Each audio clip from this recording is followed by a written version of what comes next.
In front of me is POCO F6 Pro, and today I would like to show you how you can add a password to Google Passwords Manager. Begin by opening Settings and scrolling down to access Google. Then tap on Autofill, Autofill with Google. Continue in Autofill with Google Pop-up, and finally Google Password Manager. Now to add any password, click on Passwords at the bottom left corner and choose Add Password. Then input all of those informations.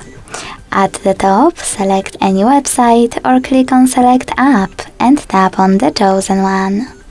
Then enter your username, email or phone number, password,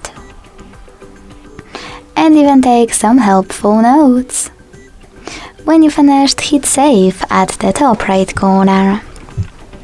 As you can see, after that, my password was successfully added. Thanks so much for watching. If you enjoyed this video, leave a like, comment and subscribe. Bye!